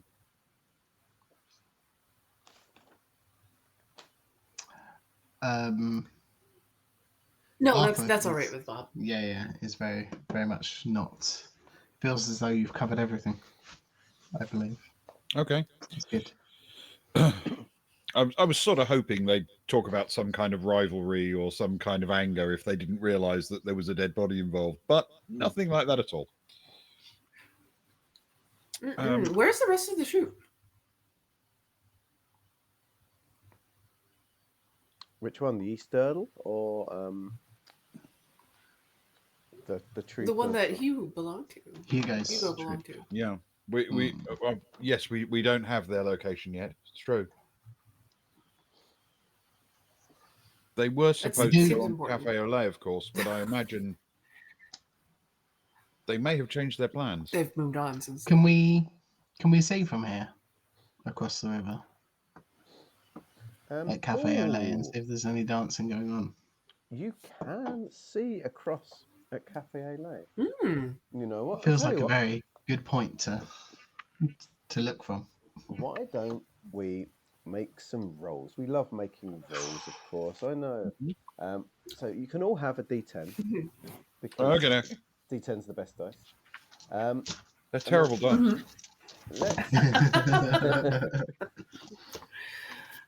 Let's go for. Oh, I tell you what I quite like. Let's go for D8 farming. Okay. D6 relaxing, and D4 lay of land. Oh, beautiful. It's very good of you, Nick. Thanks. I'm feeling very generous right now.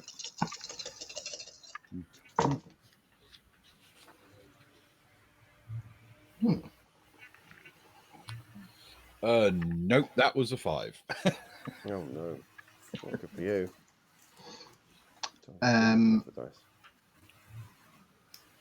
It was farming and relaxing? Yeah, farming, relaxing, lay of land. I did, in fact, get 3 2s. Oh, that is good enough.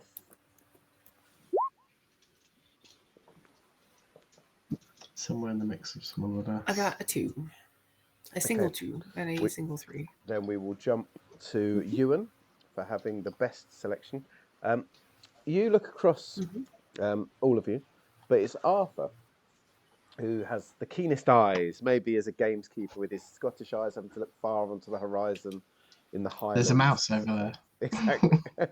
Is it the same mouse? That's the question. Can you tell? Outside Cafe Olay, there's a gathering of people, but there is no dancing, unsurprisingly, because the troupe that was supposed to be dancing, the leader is dead. Tragically dead, I may add. However, there does appear to be a couple of white wearing Morris dancer looking types who seem to be in the same gear as Hugo. That same getup. And your keen eyes do Ooh. spot bells on the ankles, and they're supping on a couple of pints, looking quite morose, and not looking like they're rushing off anywhere anytime soon. 2 people. When you say a couple, can I pick that out, or is that beyond my? You can see 2 at a table, but you can't see all the tables, if that makes sense. Like, you remember sitting there. There was probably 6 or 7 tables. You can see 3 tables from where you are. There's I mean, there's no dancing, obviously, and he'll gesture out to the wide, broader horizon. But there are 2 of Hugo's troupe sat down at that table over there. We'll say to the Excellent. other 2. Keen eyes. Well, I'm tempted to say that's where we should go then. I agree. I mean, if there are 2 of them there, you never know. We might find more. Well, And if yes, not, they'll at least know where they might be. That's true. That is very true. I like it. Swim, or should we take the bridge? It's quite heavy. But Yeah, it's probably decide if we're going to take it later. No matter how many times we try, they don't let us put it on the church. Arthur will let out a mighty chuckle. It's very good. I like it. I will save that one for later. Oh, the pain. You make me want to finish right now. But are you heading back to Riverside Way, or are you cutting through behind the back of Riverside B&B? I think it would be lovely to cut through. Yeah, I'm tempted to walk around across the grass. I'm all in favour of shortcuts. Yeah, if for no other reason than And chance encounters. then you might, taking an unfamiliar route like that, you might see something out of place that was dropped or whatever. If someone else has had the same idea. I like it. Anyway, it's walking along through the trees by the riverbank. It's nice. Yeah. Indeed. Won't be many more days like this. No, before you know it, it'll be January.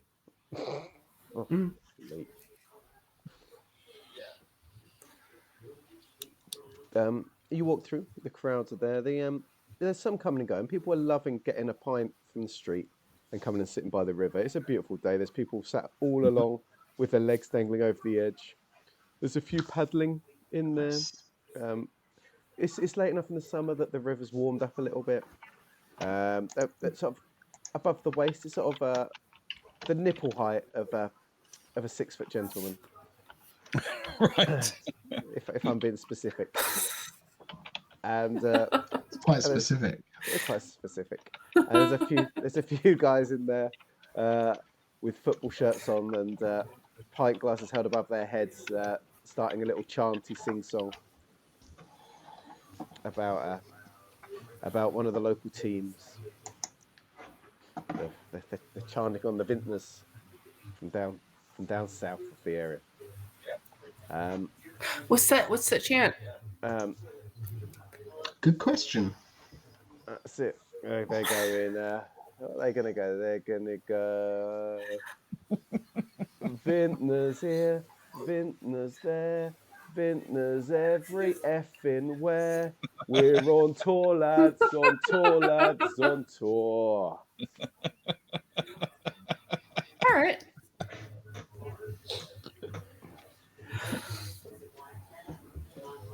Are we familiar with Vintners? They are the football team Oh, yeah. from the White Hart Lane. But of course. But of course, well out of their comfort zone, away from their home area. So they're out.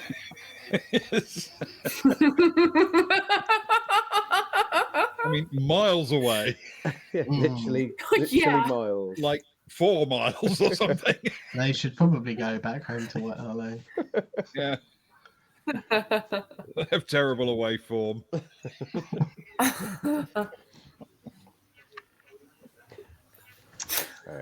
They're, as people come past, every now and again, someone will fall in, like messing around, and they'll be like, "Whey!"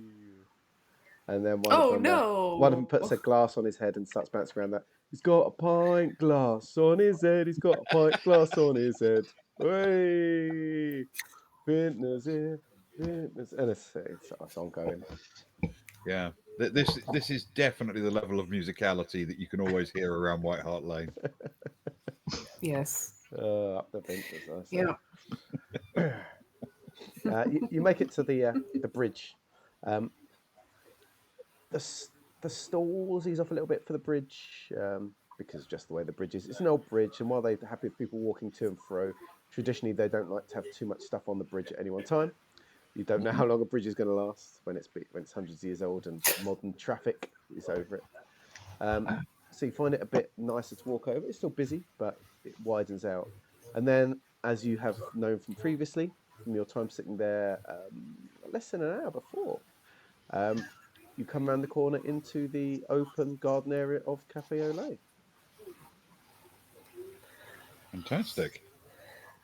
Yes. Bob immediately purposefully strides over to the figures that our Scottish friend had pointed out before. Mm-hmm. I like it. You're going for a friend. I like it. Adjust his cardigan. Bold move. Injustice cardigan. Which means, I said injustice cardigan. No, adjust. That's a bold move. Plot twist. Add adjust. Where did we lose the rest of it? He moves his cardigan around on his body until it's comfortable. That makes more sense. I like the idea of him really Just hear what you focused, want just to stripping now. as he goes. I'm just saying. Arthur will follow. As you walk past you, someone go, "Look at this old bloke in just his cardigan." It's not canon. His todger's out like a sausage under the grill. It is not. I said the No correct. matter how many French people are around, it's not canon. He must be a vintner.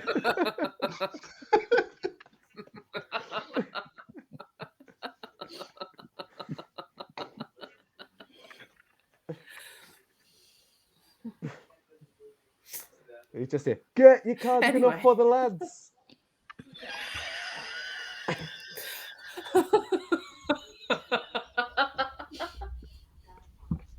Arthur will say to Bob, if they overstep the mark and you want us to step in. So anyway, as he approaches, fully clothed, Okay, Yeah. good. Whew. Okay, mom good. jeans. Okay, very long, very tightly adjusted. Yeah.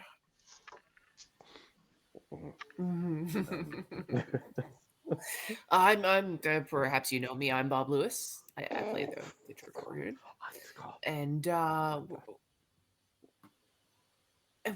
we're looking into your colleague's death. Do you know anything about? The village trusts us to look into this. They the two stop drinking, and they look up to you. Mm-hmm. Well, Everyone looks up to Bob.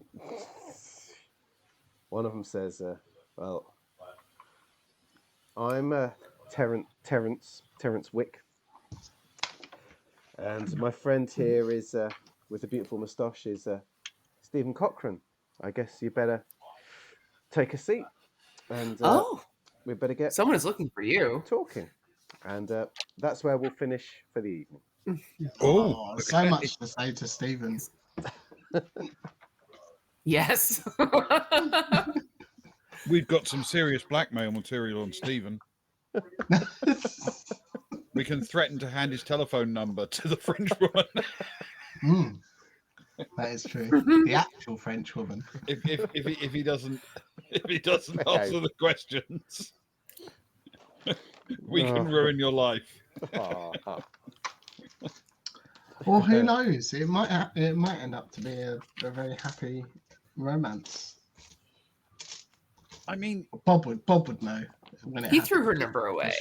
it might work out perfectly, but That's I a bad think sign. he doesn't believe that at the moment. Otherwise, he wouldn't have thrown a number in the bin. Yeah. That's fair. That's fair. Oh, well, Maybe he just forgot and left it on the table in all the hubbub of the murder. It's possible. In all the chaos, that's exactly what happened. But Maybe then he's been on the equally, desperate in all the search for it hubbub ever of the murder, since. you wouldn't necessarily expect people to then tidy up all the tables. Yeah, fair. fair. Right. Well, thank you everyone for joining us, and thank you guys for playing along.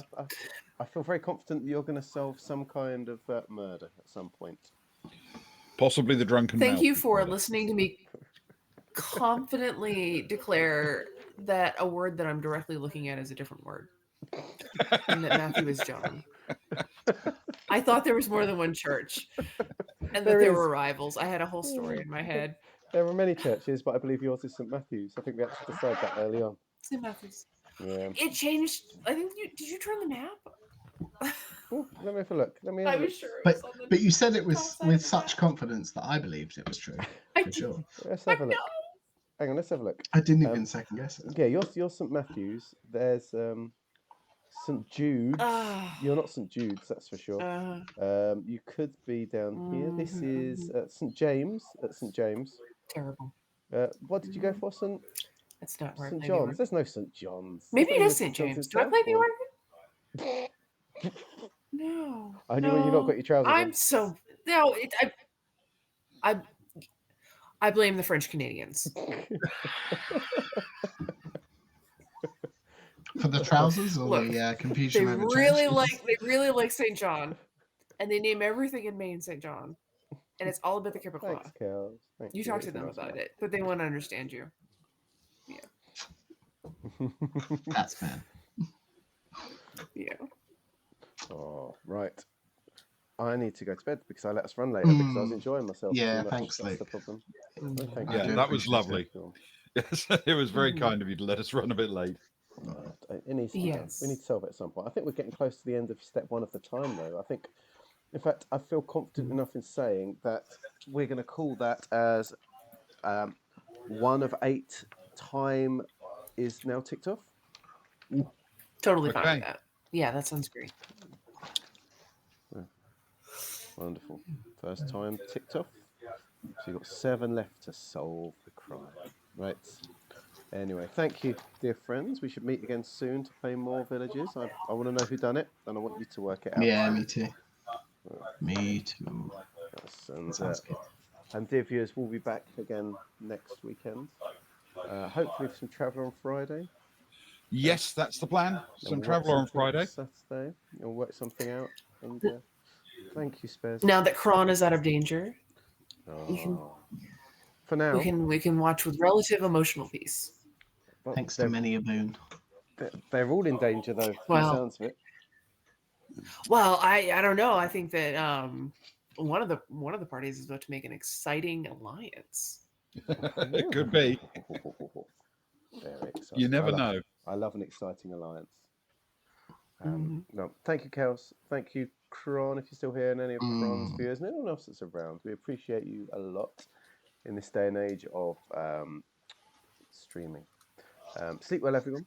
We'll see you all soon. Hopefully next weekend, but have a great Sunday, everyone. We love you all, and see you all soon. Thank you, Spares. Good night, guys. Good night. Thank you. Good night, everyone. Good night.